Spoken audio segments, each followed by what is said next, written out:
ములుగు నియోజకవర్గంలోని కొత్తగూడ, గంగారం మండలాల్లో నూతనంగా ఎన్నికైన సర్పంచులు, ఉప సర్పంచులు, వార్డు సభ్యులను ములుగు నియోజకవర్గ ఇన్ఛార్జ్ బడే నాగజ్యోతి ఘనంగా సన్మానించారు. ఈ సందర్భంగా ఏర్పాటు చేసిన సన్మాన సభలో ఆమె ముఖ్య అతిథిగా పాల్గొని మాట్లాడారు. ప్రజలు ఎంతో నమ్మకంతో గెలిపించిన ప్రజాప్రతినిధులు రాజకీయాలకు అతీతంగా గ్రామాల అభివృద్ధికి తోడ్పడాలని ఆమె సూచించారు. ముఖ్యంగా ఆదివాసీ, గిరిజన ప్రాంతాలైన కొత్తగూడ, గంగారం మండలాల్లో మౌలిక వసతుల కల్పనకు ప్రాధాన్యత ఇవ్వాలని సూచించారు.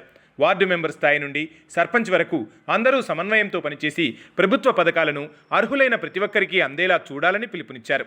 అనంతరం మండలాల వారీగా ఎన్నికైన ప్రజాప్రతినిధులను శాలువా కప్పి పూలమాలలతో ఘనంగా సన్మానించారు. ఈ కార్యక్రమంలో మండల స్థాయి నాయకులు, కార్యకర్తలు, భారీ సంఖ్యలో గ్రామస్తులు పాల్గొన్నారు.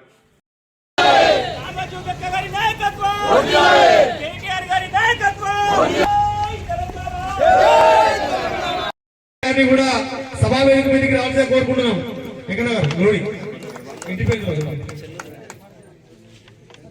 మంది కార్యకర్తల మధ్యలో మాట్లాడాలంటే చాలా సంతోషంగా ఉన్నది.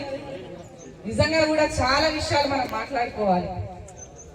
నా ఎన్నికలలో ఈ అమ్మాయి గిరిజన బిడ్డనే కాదు అని ప్రతి గూడెం తిరిగి అబద్ధపు ఆరోపణలు చేసింది ఇదే మంత్రి.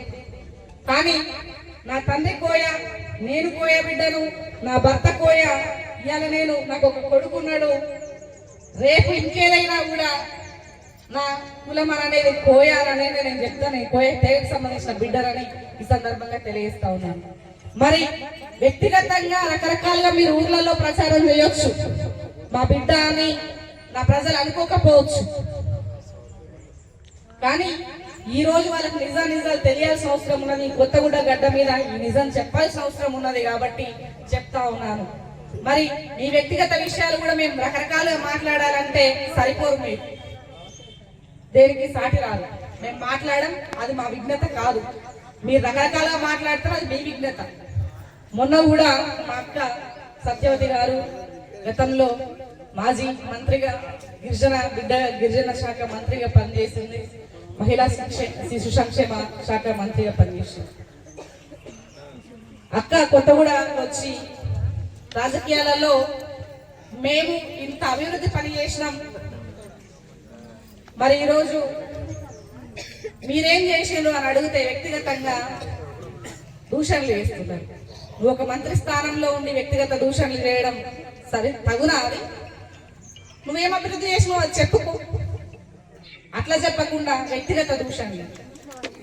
మరి మేము అట్లా వ్యక్తిగత దూషణలు చేయాలంటే మీరు సరిపోరు, దేనికి సాటి రారు. మాకు అన్నిట్లా మీకన్నా నెంబర్ 1 గానే ఉంటాం.